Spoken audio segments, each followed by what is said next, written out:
Hoy, en Desde la Sombra, el mundo está en un umbral de la hambruna y en el punto sin retorno si no hay medidas de urgencia para revertir la dinámica de ruptura en el suministro de alimentos.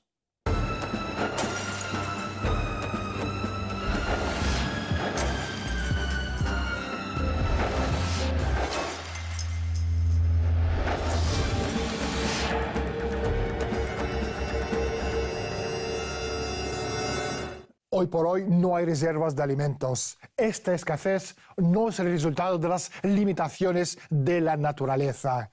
Es la intención de ciertos círculos financieros internacionales y políticos, mejor entendida como el Imperio Neo-Británico.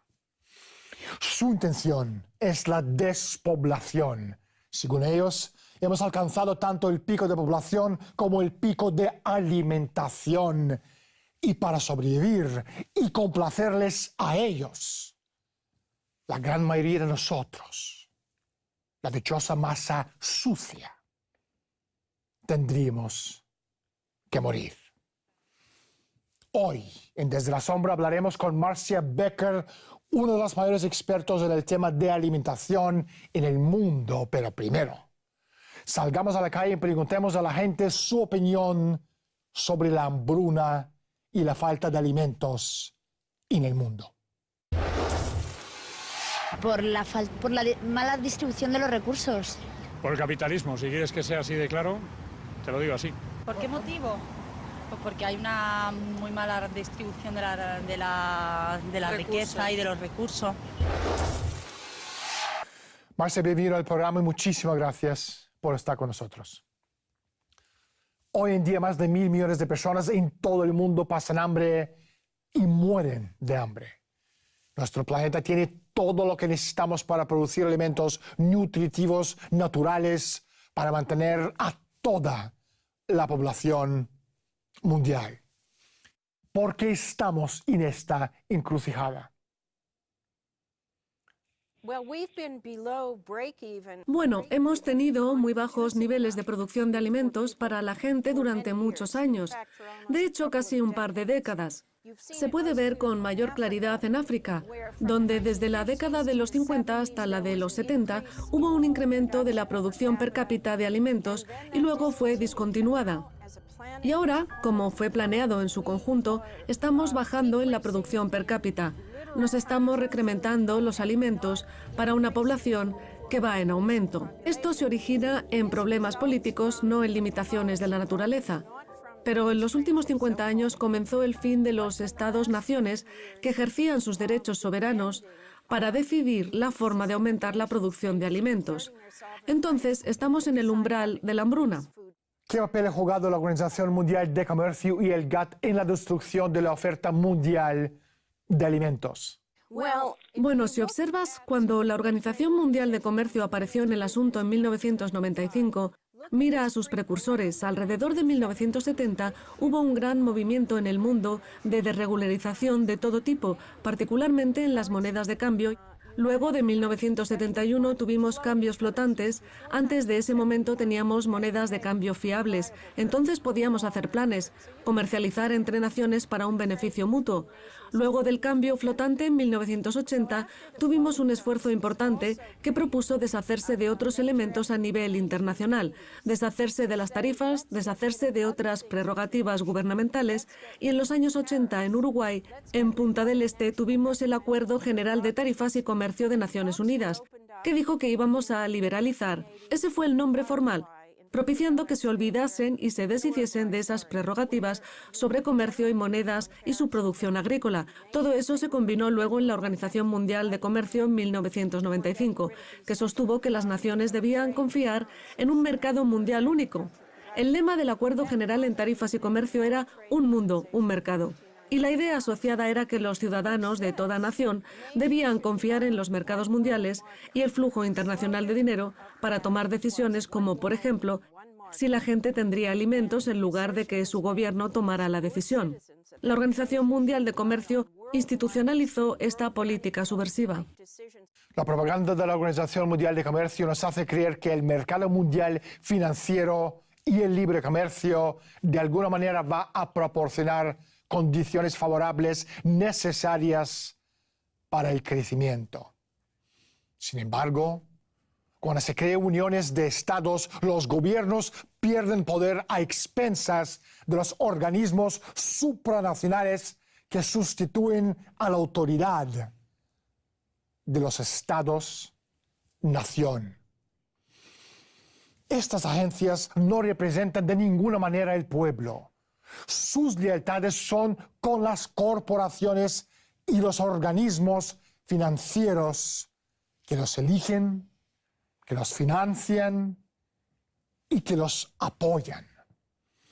Estas organizaciones constituyen una estructura piramidal con Londres como centro logístico de operaciones.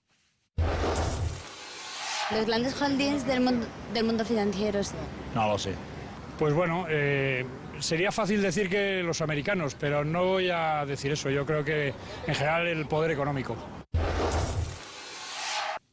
Los acuerdos como el GATT y el Tratado de Libre Comercio de América del Norte destruyen sutilmente las economías nacionales, poniéndoles bajo los imperativos del comercio mundial y la globalización sin fronteras.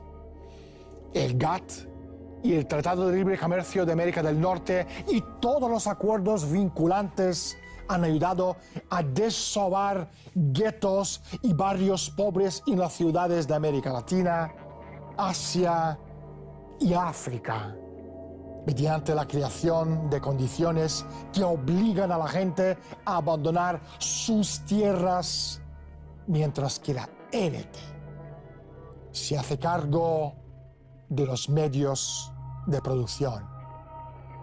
La pobreza y la miseria, pueblos fantasmas, despoblamiento por un lado. Por otro lado, si se obliga a la gente a abandonar sus tierras y forzarles a buscar subsistencia en las grandes ciudades, tú estás creando una tormenta perfecta de descontento entre las masas. Las protestas populares requieren un control militar. Problema, reacción, solución. Marcia, ¿de qué manera la élite está utilizando la alimentación como arma? Bueno, el tipo de subversión de las prerrogativas nacionales para generar alimentos para sus propios pueblos. ¿Quién querría hacer algo como eso? El enemigo detrás de esto es el eje político-financiero basado en la City de Londres, en Wall Street, el denominado neoimperio británico.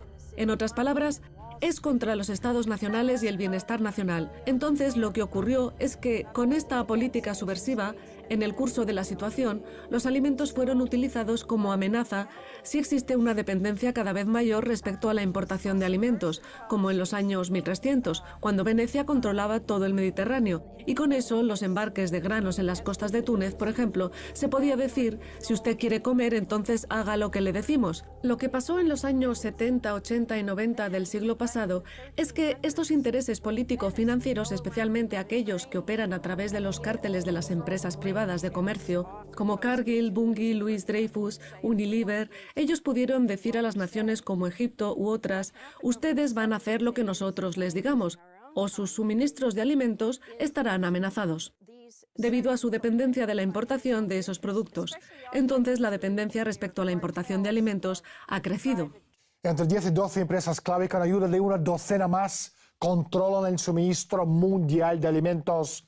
¿Cómo demonios es posible y por qué dejamos a unas corporaciones multinacionales controlar lo que comemos? Bueno, como dije, en los últimos 40 o 50 años, cuando estas prerrogativas gubernamentales estaban siendo suprimidas respecto al comercio, la moneda, el sistema bancario, en otras palabras, la desregulación, fue solamente una mentira, un mito y una propaganda de que esa política iba a ser beneficiosa para los pueblos del mundo. Y también era mentira que se tratase de lo que se denominó libre mercado. Se trató lisa y llanamente de mercado amañado. En el curso de toda esta desregulación, un número de importantes intereses político-financieros avanzaron sobre empresas privadas en carne, comercio de granos, leche, vegetales, nueces, y podríamos seguir enumerando. Llegaron a tener el monopolio total del mercado. Pues seguramente sí. Sí, por supuesto. Sí, tiene toda la pinta. Bueno, no solo en alimentación, en armas, en política, en todo. Estos son los componentes clave del cártel de alimentos anglo-holandés-suizo, que se agrupan en torno a casa de los Windsor. Por favor, entienda, este sindicato entrelazado decide quién come y quién no, quién vive y quién muere. Es una telaraña virtual de intereses financieros, políticos, económicos y de la industria con el modelo veneciano ultramontano Fondi en el centro. Esta gente posee y administra los asuntos de un aparato corporativo que domina los nudos de la economía mundial, las finanzas, los seguros, materias primas, transporte y bienes de consumo. Marcia, ¿qué papel han jugado las organizaciones como la Comisión Trilateral y Consejo de Relaciones Exteriores en el control de los alimentos? Bueno, estas organizaciones que comercian fuera de la Comisión y otros son parte de un aparato de política. Se unen a la red de control financiero, político y de productos que está entre bambalinas. Están ubicadas en la City de Londres y Wall Street y están por encima de los gobiernos. Particularmente en la agricultura, menciono algunas entidades satélites que siguen estas políticas operatorias. Un ejemplo es el Consejo Mundial de Comercio de Chicago, que existe desde hace mucho y que es donde Tony Blair fue el vocero de la supresión de la agricultura. En el Consejo, algunos años atrás, alrededor del 2009 o el 2010, la Fundación Bill Gates puso gran cantidad de dinero para crear un comité para un emprendimiento agrícola global. Eso es un ala de lo que podemos llamar fascistas filántropos.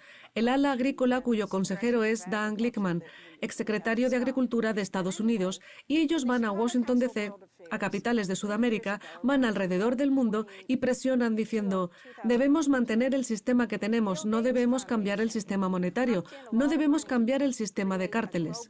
Ellos sostienen que quieren alimentar a 9.000 millones de personas en 50 años. Ellos ejercen la coerción sobre los gobiernos nacionales para mantener el sistema tal cual es, y el sistema actualmente se encuentra en los umbrales de la hambruna. Ese es el rol de estas agencias. La política verde significa genocidio alimenticio. Marcia, ¿qué hay detrás del movimiento verde?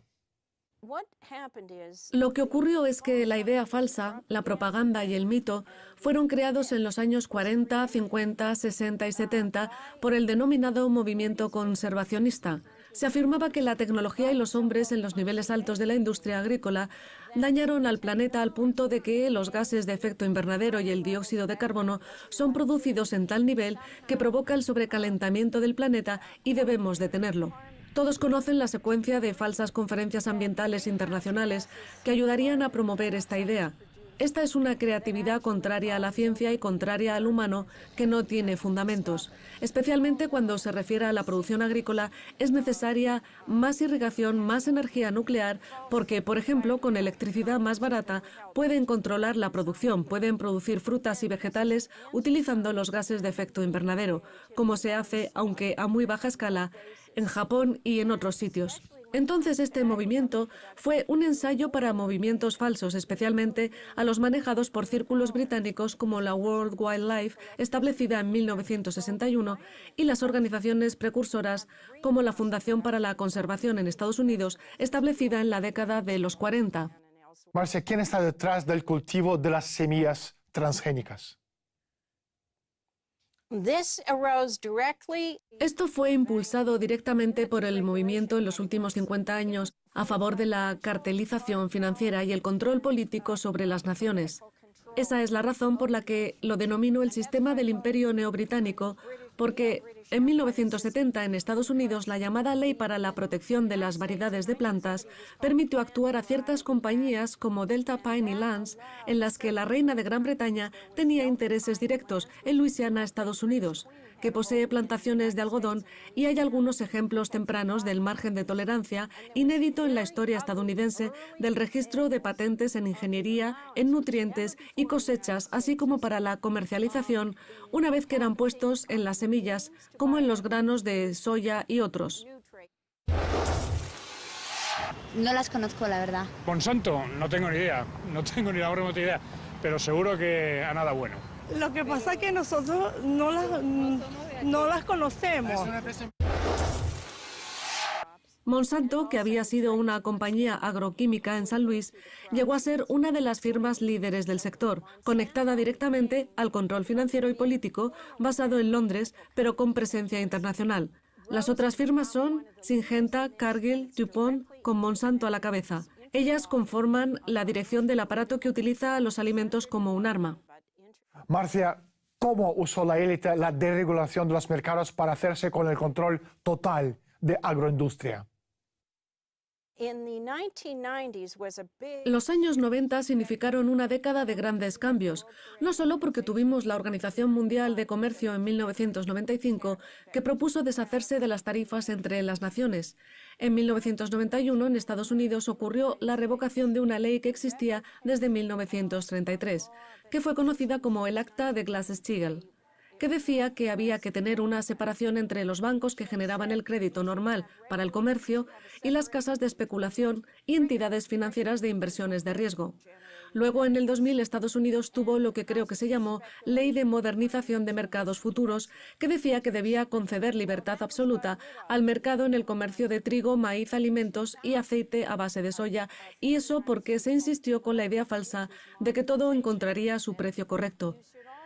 Esto condujo en los últimos 20 años a una inmensa especulación en la Bolsa de Comercio de Chicago, también en Londres y en otras bolsas del mundo, donde cerca del 80% del comercio de trigo no tiene nada que ver con la utilización del producto.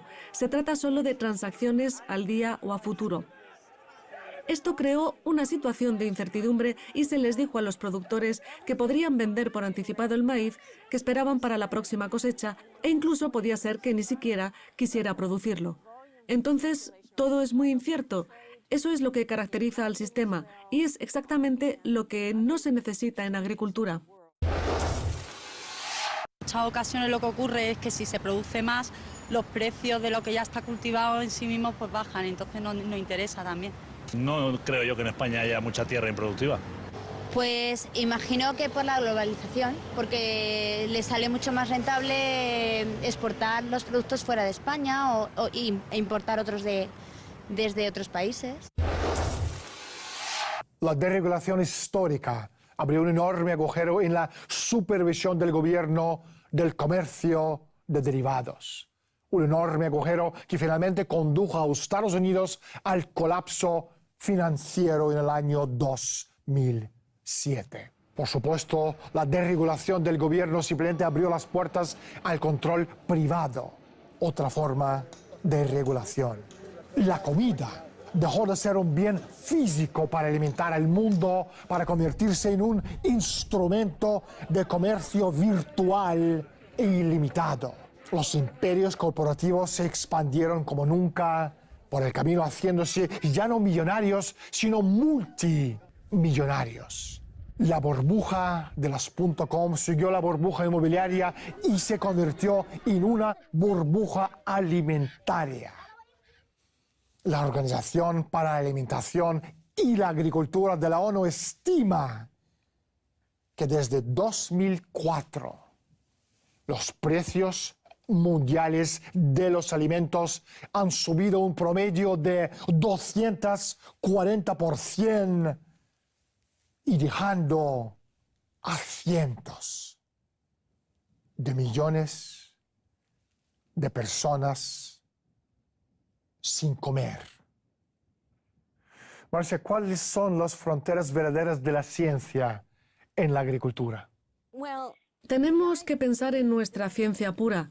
Si tenemos la red de investigación correcta, con la que alguna vez estuvimos comprometidos en todo el mundo, en Sudamérica, en Europa, en otros sitios, y que aquí en Estados Unidos denominaron el sistema Land Grant, que fue desarrollado bajo la presidencia de Abraham Lincoln, estaríamos en condición de hacer cosas asombrosas. Y un ejemplo es el siguiente. Algunas plantas son muy sofisticadas para capturar la luz solar y otras son muy primitivas. En este sentido, el arroz es más primitivo en cuanto a la cantidad de luz solar que captura para la fotosíntesis que las plantas de trigo. Entonces, si podemos modificar el arroz genéticamente para ser más eficiente en la captura de carbono, mediante el uso de la luz solar, eso podría alimentar a miles de millones de personas. En segundo lugar, pensemos en el hecho de que si nos vemos obligados a usar energía más estable, como la nuclear, por ejemplo, fijémonos en América del Norte, en el Círculo Ártico. Si tenemos energía barata, podemos controlar el ambiente para la agricultura como lo podemos hacer en el espacio. Podemos tener una granja familiar con una superficie inferior a medio acre, ya que estaría todo bajo control. Habría una producción que necesite menos terreno, hidropónica. Podríamos controlar la temperatura y las atmósferas para las frutas y los vegetales. En un sentido, la agricultura no tiene límites, excepto que tenga estas políticas diabólicas que suprimen estas cosas. Una última pregunta. ¿Se puede luchar contra el control que mantiene la élite en el suministro de alimentos? Bueno, necesitamos algunas acciones urgentes ante la falta de alimentos y las mismas pueden ser emprendidas. Deberíamos comenzar con una suerte de torniquete en el sistema monetario que está sangrando hasta la muerte con los rescates financieros que hemos visto en la zona euro, en Estados Unidos y en otros sitios. Deberíamos restaurar en Estados Unidos y otras naciones en el mundo el principio del Acta de Glass-Steagall de 1933, cuando teníamos un sistema bancario comercial genuino basado en el interés nacional, que no tenía nada que ver con quienes buscan un sistema bancario especulativo de la denominada actividad financiera. En segundo lugar, y algo que va junto a lo anterior, tener naciones que puedan respaldar las monedas y gobiernos capaces de fomentar la cuestión del crédito en un nuevo sistema bancario a favor de la necesaria fertilidad del suelo y el agua y en defensa de sus sistemas agrícolas. En tercer lugar, mientras se hace esto, hay otras cosas de las que ocuparse. Instaurar un sistema de principio de paridad de precios para los granjeros, de manera que no haya fluctuaciones salvajes basadas en ese falso sistema de libre mercado que ha estado en efecto por varias décadas. El granjero debe recibir un precio base por lo que produce, que cubra el costo de producción y le brinde una ganancia decente. Eso sí que puede lograrse. No deberíamos tener simplemente precios subiendo y bajando. Hay que prohibir la especulación en el mercado de futuros para la comida, establecer control de precios al consumidor cuando es necesario. Esto beneficiará a todos los ciudadanos, los consumidores y los productores, y, como dije, otras medidas para alejarse de la privatización. No registrar patentes de semillas o técnicas para alimentos cuando se trata de genética humana u otras formas de vida, y usar las normas antimonopólicas para detener a los cárteles alimenticios que usan los alimentos como armas. Esto deberíamos notificarlo a la Organización Mundial de Comercio. Estamos en un punto donde un movimiento revolucionario se está creando en torno a la cuestión alimentaria. Y por lo tanto, los que triunfaron ayer no van a seguir triunfando por mucho tiempo. El resultado es, o ganamos y restauramos el tipo del gobierno que requerimos, o este mundo se va al infierno, porque la crisis va en aumento. La gente va a morir de hambre, va a morir en números crecientes, va a matar por la comida. La estructura de la sociedad se destruirá en la lucha por la comida.